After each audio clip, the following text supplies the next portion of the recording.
할렐루야. 우리 옆에 있는 분들과 인사해 보겠습니다. 사랑하고 축복합니다. 네, 사랑하고 축복합니다. 네, 오늘은 어린이 주일입니다. 네, 한국 교회가 어린이 없는 어린이 주일을 맞는 교회가 많다고 하죠. 여러분, 우리가 하나님 앞에 어린이인 줄 믿습니다. 네, 하나님 앞에 늘 기쁘고 행복한 어린이가 우리가 되어지기를 소망합니다. 뿐만 아니라 우리 교회 어린이들이 언제나 하나님과 주변 사람으로부터 인정받고 사랑받는 아이들이 되기를 예수님의 이름으로 축복합니다. 우리 모두에게는 어린아이의 때가 있었습니다. 그렇죠. 어린아이의 때가 없이 어른, 지금 나이로 된 분은 한 분도 없을 것입니다. 그런데 생각해보면 우리가 어린아이일 때 걱정 없고 가장 많이 웃고 행복할 수 있었던 것은 무엇 때문이었습니까? 사랑하는 부모님 때문이었어요. 부모님이 언제나 함께 해주시고 우리를 지켜주시고 늘 돌보아 주셨기 때문입니다. 그런 우리에게 공통적으로 부모님이 아버지가 한 분 계십니다.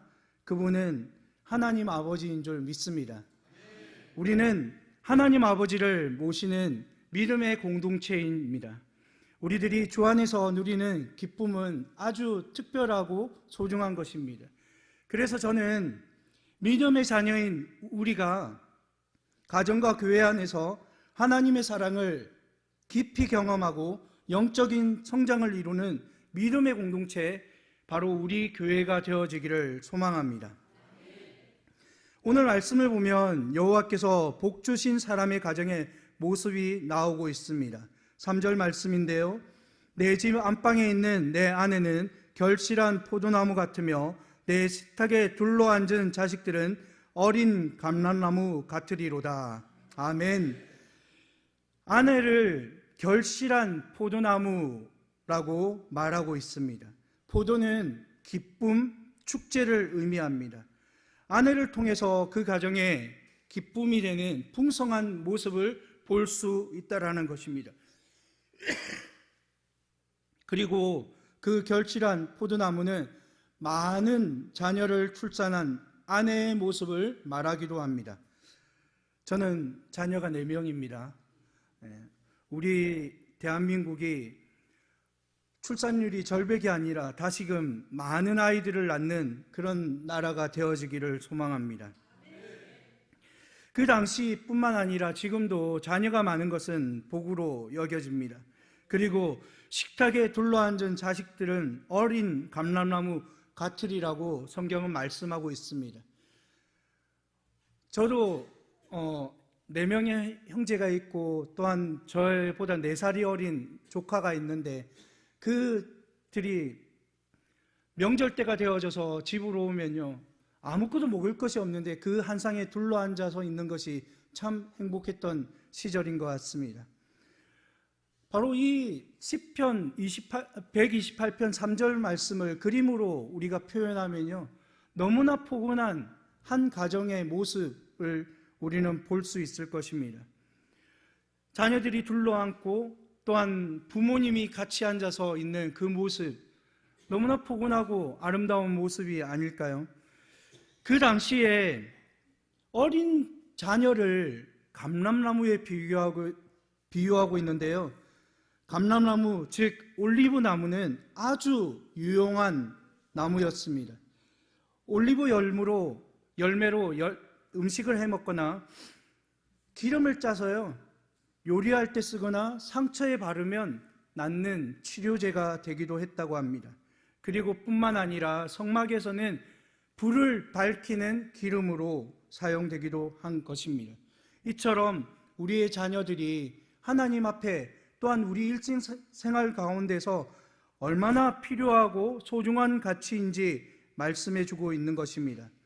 아내와 자식들을 풍성한 포도나무와 감람나무로 비유하는 것은 그 가정이 하나님께서 주시는 하늘의 즐거움과 기쁨을 누리며 또한 하나님 보시기에 유익한 존재가 되는 가정임을 말씀해 주고 있는 것입니다. 우리 교회의 각 가정들이 주님께서 주시는 기쁨을 누리며 주님께 유익이 되는 복된 가정이 되시길 주님의 이름으로 축원합니다.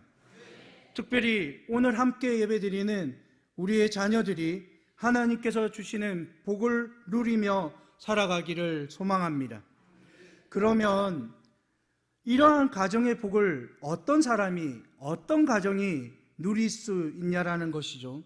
오늘 말씀을 통해 하나님께서 주시는 복을 누리는 가정의 모습을 함께 살펴보도록 하겠습니다. 첫 번째는요, 모든 복은 하나님으로부터 온다라는 것입니다. 세상 사람들은 복 받기를 원합니다. 그래서 하늘의 별, 하늘의 달을 아니면 해를 바라보면서 복을 빌기도 합니다. 아니면 돌멩이를 쌓아가면서 복을 빌기도 하죠. 그러나 이 대부분은 정말 복을 내려줄 수 있는 분에게 복을 빌고 있느냐, 우리는 질문해 보아야 합니다. 어떤 사람은요, 부자나 권력을 가지고 있는 이들, 그들을 자신의 복 줄 수 있는 사람이라고 여깁니다.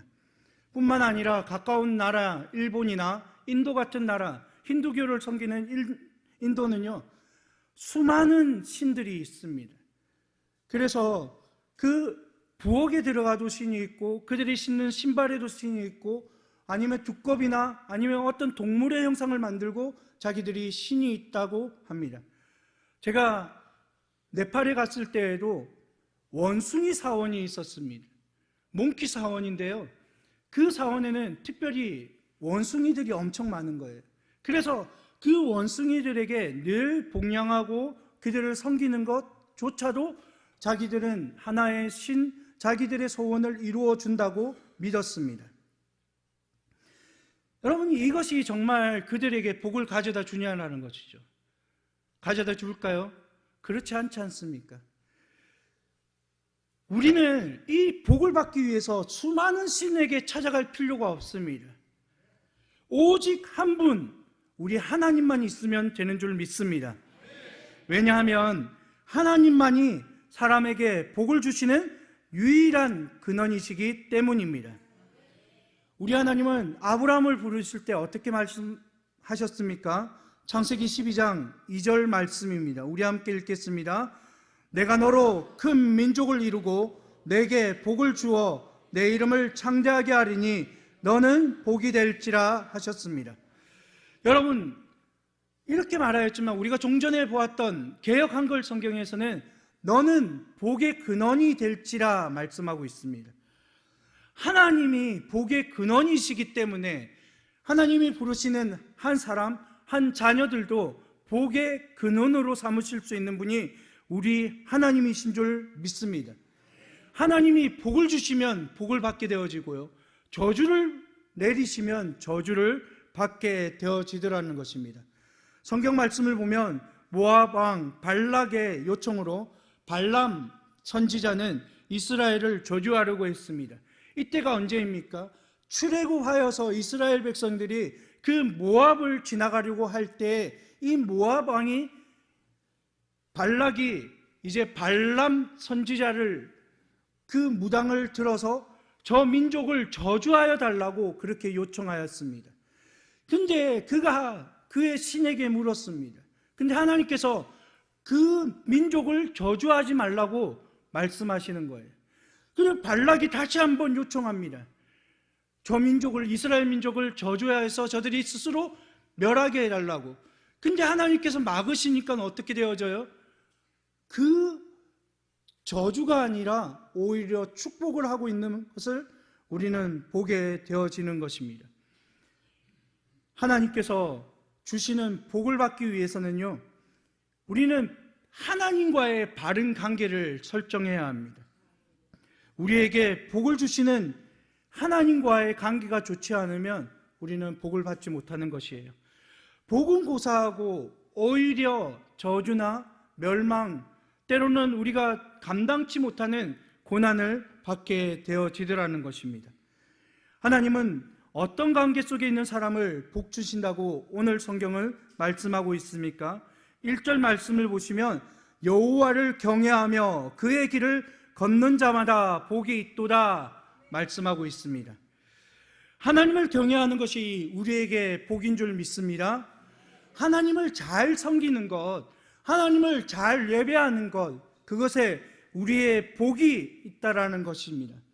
하나님을 경외한다라는 것은요, 전능하신 신 앞에 우리가 두려워하고 공포스러워서 무서워서 우리가 예배에 나오고 그를 섬기는 것, 그것을 말하고 있지 않습니다. 사랑의 하나님께서 우리를 구원하시고 우리를 위하여서 독생자 예수 그리스도를 십자가에 못 박으신 그 사랑 가운데 우리가 하나님을 존경하고 사랑하는 마음으로 아버지 앞에 감사하는 마음으로 나오는 것, 그것이 경외라는 단어입니다. 바로 우리가 전능하신 하나님을 두려워함으로, 감사함으로, 사랑함으로 하나님 앞에 우리의 그 구원에 감격하여서 예배 드리는 것, 하나님을 찾는 것, 하나님께 기도하고 찬양하는 것, 이 모든 것이 경외라는 것입니다. 우리 가정이 복받기를 원하십니까? 우리가 정말 복받기를 원하고 계십니까? 그렇다면 우리가 하나님을 어떻게 경외하는지를 살펴야 할 줄 믿습니다.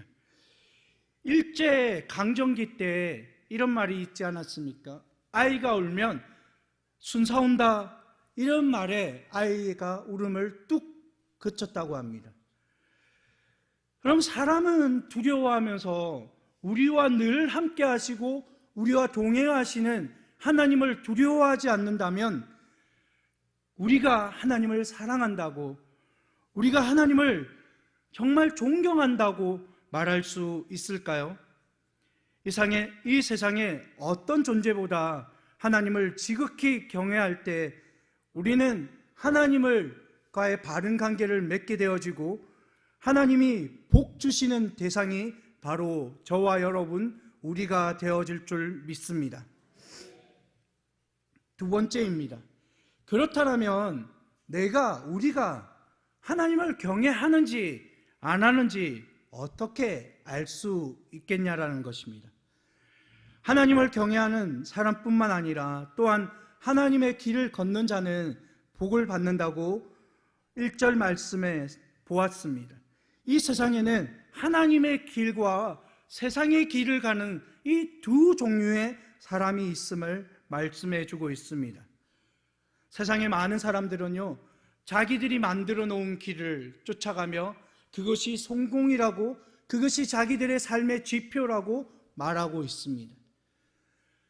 여러분, 430년 동안 이스라엘 백성이 애굽에서 수많은 고초를 당하였습니다. 그래서 하나님께서 그들의 아픔과 고통을 보시고 그들에게 찾아가시어서 애굽에서 그들의 고통에 있는 그 백성을 구원하여 내셔서 하나님의 땅 이스라엘로, 젖과 꿀이 흐르는 땅으로 인도해 주셨습니다. 하나님께서는요, 그 애굽 바로의 문화에서 벗어나서 누구의 문화로 우리를 옮겨주셨어요? 하나님의 문화로 옮겨주셨습니다. 그런데 왜 우리는 아직도 바로의 문화, 애굽의 문화, 세상의 문화를 쫓고 있냐라는 것입니다. 우리가 정말 하나님을 잘 섬긴다면, 하나님을 경배한다면 살아계신 하나님과 예수 그리스도의 그 은혜를, 십자가의 그 놀라우신 사랑을 우리가 날마다 마음에 새기고 있는 하나님의 사람이라면 우리는 세상의 성공의 기준이 아니라 하나님을 나의 기준으로 삼아야 할 줄 믿습니다.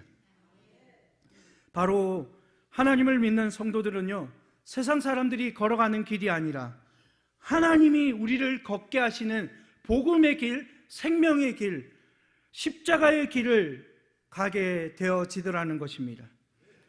또한 하나님의 말씀에 순종해서 사는 것이 하나님의 길을 걷는 자의 삶이라는 것입니다. 우리는 말을 합니다. 예배를 드리며 나는 하나님의 길을 따르고 있습니다, 하나님께 순종합니다 말은 하지만 많은 사람들이 그 길을 걸어가고 있지 않는 것이죠. 예수님은 말씀하십니다. 마태복음 7장 13절에서 14절입니다. 마태복음 7장 13절 14절입니다. 함께 보겠습니다. 좁은 문으로 들어가라. 멸망으로 인도하는 문은 크고 그 길이 넓어 그리로 들어가는 자도 고 생명으로 인도하는 문은 좁고 길이 협착하여 찾는 자가 적음이라. 아멘. 오늘 함께 예배드리는 우리 스스로 내 모습을 돌아보아야 합니다.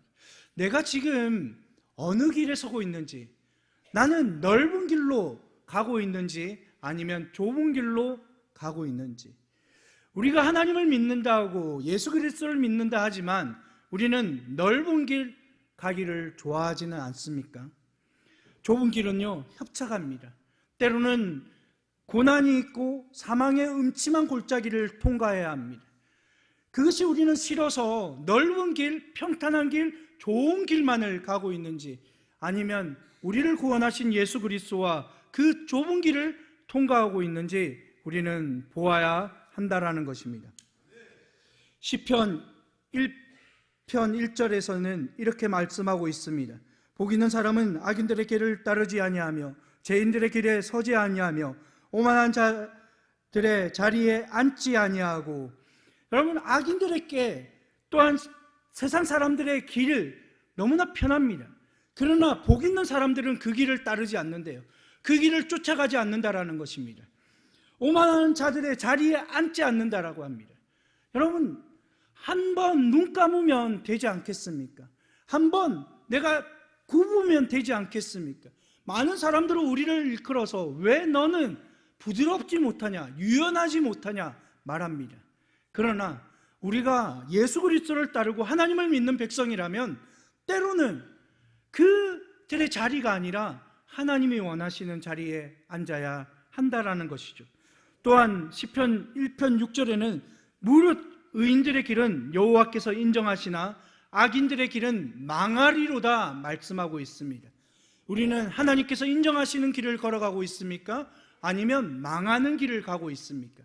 하나님께서는 우리를 하나님의 길로 우리를 초대하시고 그 길을 쫓아서 하나님 앞에 복받는 인생들로 우리를 삼아 주십니다.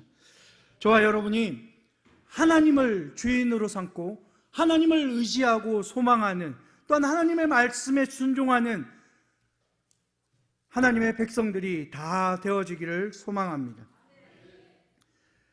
한 번은요, TV에서 그 개를 전문가에게 상담하여서 컨설팅하는 프로가 있었지 않습니까? 어느 한 집에서 이 개를 아무리 훈련을 시키고 그들이 해도 안 되어서 그 TV에 나온 적이 있었습니다. 이 전문가와 상담하고 이 전문가가 말을 하기를 어떻게 말을 하냐면요, 그 개가 사람을 물며 으르렁거리는 이유가 자기가 집의 주인이라고 생각하기 때문이래요. 집주인들이요, 항상 이 개한테 좋은 것만 해주었대요. 그리고 자기들은 땅바닥에 앉아도 이 개한테는 소파에 앉도록 그렇게 늘 했다라는 것이죠. 그러니까 한순간 바뀌어서요, 집주인은 땅바닥에 앉고 소파에 앉지 못하고 소파에 앉으려고 하면 이 개가 물거나 으르렁거리는 거예요. 그러니까 이 전문가의 컨설팅은 이 개가 지금 이 집의 주인 노릇을 하고 있다는 것입니다. 우리 가정에, 우리 집에, 나의 삶에, 우리의 인생의 주인은 누구이십니까? 내가 우리 집의 주인은 아닙니까? 우리 교회의 주인은 내가 아닙니까? 우리 교회의 주인은 누구이십니까? 하나님 아버지십니다. 가장 높은 보좌에 앉아 계시며 우리를 다스리시고 우리 교회의 당회장과 당임 목사님은 제가 아니라 하나님이신 줄 믿습니다. 하나님이 우리 교회의 당회장이, 담임 목사님이 되어 주셔야지 우리 교회가 든든히 세워질 줄 믿습니다.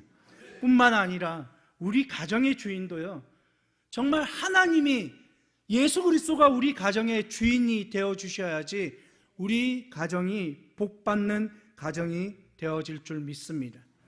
우리 교회에, 우리 직장에, 우리 삶에, 우리 자녀들에게 진정한 주인은 하나님이신 줄 믿습니다. 세 번째로는요, 우리 가정이 하나님의 복을 받기 위해서는 우리 가정에 하나님을 경외하는 문화를 세워야 한다라는 것입니다. 국가와 사회 그리고 가정에 문화가 있듯이요, 우리 모든 가정이 모이면 어떤 문화를 즐기고 있냐라는 거죠. 예수님을 섬기는 문화입니까? 하나님을 찬양하는 문화입니까? 아니면 늘 비판하고 불평하고 원망하는 문화입니까? 예수님을 섬기는 우리 가정에 좋은 믿음의 문화를 만들어 가시기를 소망합니다. 유럽과 우리나라를 비교해 보면요, 유럽은 수백 년에 걸쳐서 기독교가 정착한 나라입니다. 그래서 지금 유럽은요, 오히려 이슬람이 더 많은 종교의 지분을 가지고 있지만 그 독일은, 영국은 어느 나라입니까? 기독교 나라입니다. 기독교 문화를 바탕으로 하고 있기 때문인 것이죠. 근데 우리나라는 어때요? 기독교가 들어온 지 이제 1세기가 조금 지났습니다. 우리 교회도 얼마 전에 115주년 되는 기념주의를 보내었지만, 여러분, 우리 안에 자세히 보면 어때요? 우리 안에 교회 문화가 우리에게 정착하고 있는지, 아니면 아직도 세상의 문화가 있는지 우리는 살펴야 한다는 것입니다. 우리가 때론 조문을 가면요, 제가 목사인데 뜨끔할 때가 있습니다. 왜냐하면요, 권사님이 유족들에게 고인의 명복을 빕니다 이렇게 인사해요. 명복을 빈다라는 건 너무나 일상적인 인사지 않습니까? 근데 그 명복은요, 그 불교에서 죽은 자들이 기록되는 명부가 있는데 그 명부에 기록되는 복을 받기 원합니다, 그런 뜻을 가지고 있어요. 여러분, 우리가 팔자 그런 말을 잘합니다. 아유, 내 팔자가 왜 이러지? 팔자소관이 뭐 이렇게 이야기하는 것이죠. 근데 여러분, 이 팔자도요, 출생한 년, 월, 일시에 대한 8가지 단어를 팔자라고 합니다. 그러니까 어떤 사람을 일컬어서 이 사람의 팔자가 좋고 나쁨에 따라서 올해 운수가 좋고 나쁘다, 그렇게 말하는 거죠. 여러분, 우리가 예수 그리스도를 믿는데 우리에게 팔자가 있습니까? 여러분, 우리에게 우리의 운수를 따라서 우리가 좋게 되고 나쁘게 되냐라는 것이에요. 우리는 하나님을 섬기는 자입니다. 하나님을 의지하는 것이에요. 근데 왜 제가 이 말을 하냐면요, 우리의 문화 가운데 아직도 기독교라 하지만, 교회 다니지만, 예수 그리스도를 믿지만 우리의 언어는 아직 그런 불교 문화나 유교 문화가 우리에게 녹아져 있다라는 것입니다. 그럼 우리는 우리의 삶을 돌이켜서요, 아니면 우리의 모습을 돌이켜서 하나님을 섬기는 문화가 우리에게 새겨지기를 소망합니다. 미국의 자동차 왕이라 하면 누구를 떠올리십니까? 헨리 포드가 아니겠습니까? 이가 그 포드사를 만들고 그리고 큰 회사를 되었습니다. 근데 시골에요, 조그만 집 하나를 지었습니다. 근데 대기업 총수가 살기에는 너무나 보잘것없는 집인 거예요. 사람들이요, 이건 너무 초라하지 않아요? 호화롭지도 않았는데 생활하기에는 불편하지 않을까요? 이렇게 질문하는 것이에요. 근데 포드는 이렇게 답을 합니다. 가정은 건물이 아닙니다. 비록 작고 초라하더라도 예수님의 사랑이 넘친다면 그곳이야말로 가장 위대한 집이지요. 지금도 디트로이트에 있는 헨리 포드의 기념관에는 이런 글을 볼 수 있다고 합니다. 헨리는 꿈을 꾸는 사람이었고 그의 아내는 기도하는 사람이었다. 여러분, 그 가정 안에는요, 기도하는 사람이 있었고 꿈꾸는 자가 있었습니다. 누구 안에서요? 하나님 안에서요. 우리의 문화가 정말 하나님과 예배하고 하나님을 잘 섬긴다면 무엇보다도 하나님을 신뢰함으로 기도하고 하나님께서 우리를 인도하시는 걸음대로 걸어갈 수 있는 그런 믿음의 문화를 가지고 있었다라는 것입니다. 하나님의 복을 받기 위해서는요, 우리가 하나님을 경외하는 문화가 우리에게 있어져야 할 줄 믿습니다. 그리고 부모가 할 수 있는 일은 하나님을 경외하는 가정을 만들어 가는 것이라 생각합니다. 그러기 위해서는 우리는 먼저 하나님을 인식하는 문화를 만들어야 합니다. 우리의 삶을 하나님께서 보고 계심을 자녀들에게 교육해야 하는 것이죠. 야곱의 아들 요셉이 애굽 왕의 치대장 보디발 장군의 집에 노예로 팔려갔습니다. 어느 날 보디발도 없고 그 가족에 많은 사람들이 없이 그냥 그 주인집 여인과 요셉만이 있었습니다. 이 여인이, 집주인이 이 요셉을 보니까 너무나 아립답고 너무나 준수한 청년인 거예요. 그래서 찝쩍거렸습니다. 한 번은 그냥 물거퍼 되어져 버렸죠. 그리고 또다시 이 여인이 이제는 마음을 잡고 더 적극적으로 대시를 했습니다. 여러분, 이때 요셉이 한 번 눈을 감았다면요, 그 여인의 손을 한번 잡았더라면요, 어떻게 되어졌을까요? 요셉의 인생은 성경에 등장하지 않았을 것입니다. 창세기 39장 9절의 말씀을 우리가 함께 읽겠습니다. 이 집에는 나보다 큰 이가 없으며 주인이 아무것도 내게 금하지 아니하였어도 금한 것은 당신뿐이니 당신은 그의 아내임이라.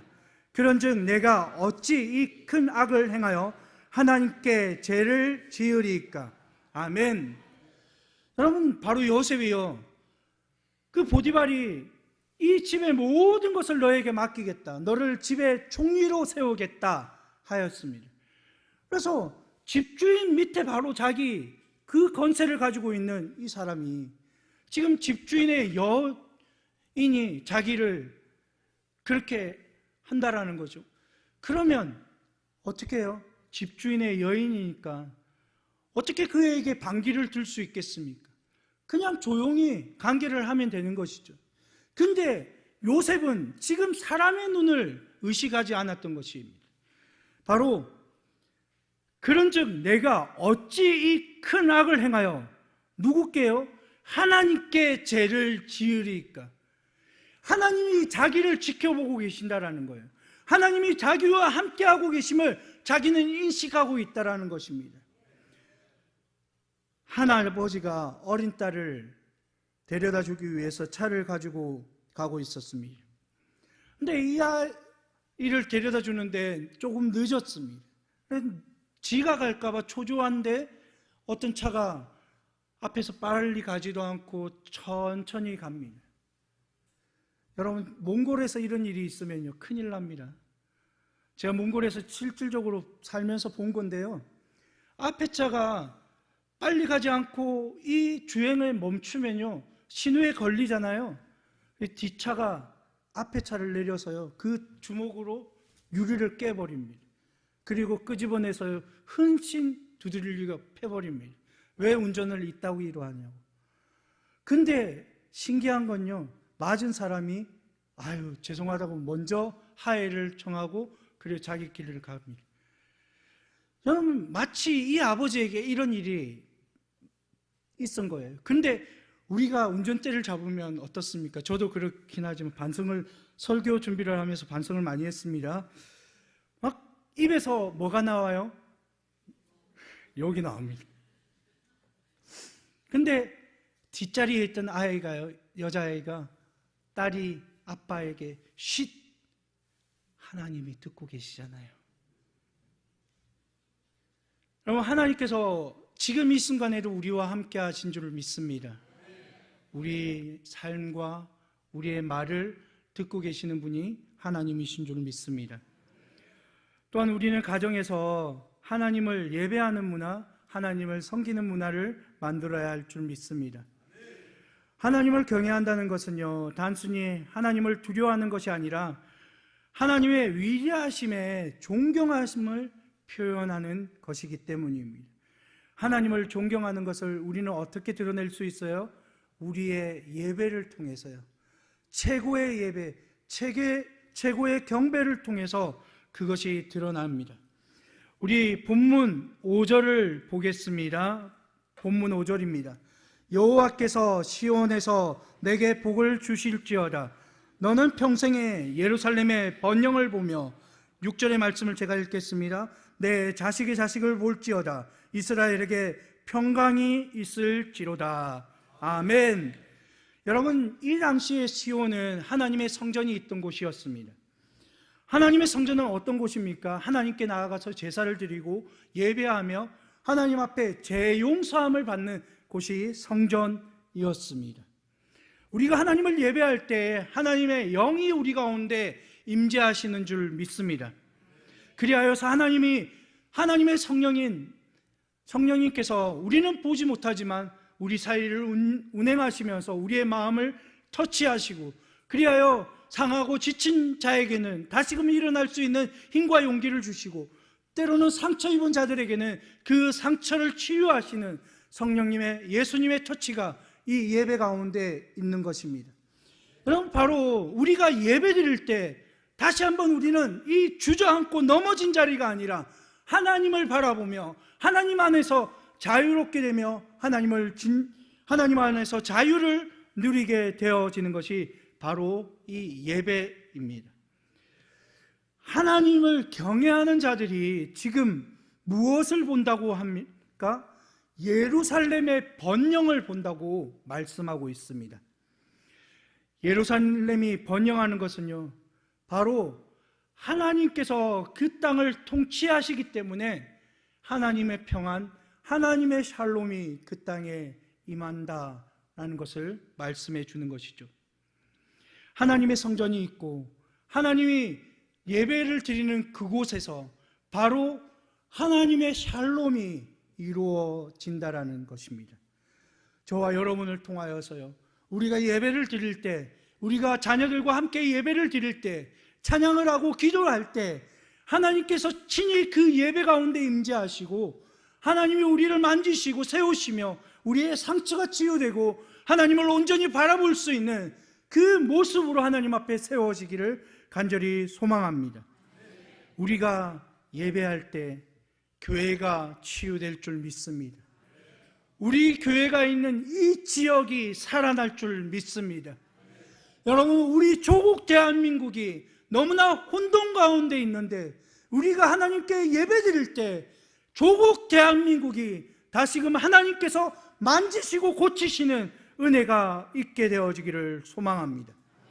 바로 우리가 하나님이 찾으시는 그 한 예배자가 되어지면, 영과 진리로 예배드리는 그 한 예배자가 되어지면 우리를 통하여서 하나님은 이 땅을, 이 민족을, 이 나라를 치유하시며 하나님의 통치가, 하나님의 샬롬이 이 땅 가운데 흘러가게 하여 주실 줄 믿습니다. 이렇게 하나님을 섬기고 예배하는 자에게 하나님께서는 6절에 뭐라 하시냐면 내 자식의 자식을 볼지어다 말씀하십니다. 무엇입니까? 장수를 생명이 길게 되어진다라는 것을 뜻하는 것입니다. 저와 여러분이 하나님을 잘 섬김으로, 우리 가정이 하나님을 잘 예배하고 섬김으로, 하나님을 예배하는 문화를 만들어감으로 우리 가정이 젊은 날에 돌아가는 이들이 없고 중년에 돌아가는 이들이 없고 하나님께서 허락하시는 장수의 날을 맛보는 우리 모두가 되어지기를 주님의 이름으로 간절히 축원드립니다. 말씀을 정리하겠습니다. 하나님께서는 이 땅에 가정을 지으셨을 때에는 복받는 가정 되기를 원하셨습니다. 아담과 하와가 이 땅에 첫 가정이 되어졌을 때요, 하나님의 복이 그들에게 임하고 그 하나님의 복은 임마누엘로 그들의 삶 가운데 실질적으로 임하였다라는 것입니다. 우리의 가정 가운데 하나님의 임마누엘이 회복되어지기를 소망합니다. 우리가 세상적인 성공이 아니라, 물질의 성공이 아니라, 자리의 성공이 아니라, 명예의 성공이 아니라 하나님을 잘 섬김으로, 하나님의 백성으로, 하나님의 자녀로 성공함으로 하나님께서 복 주시는 가정, 복 주시는 우리가 바로 우리 교회가 되어지기를 주님의 이름으로 간절히 축원드립니다.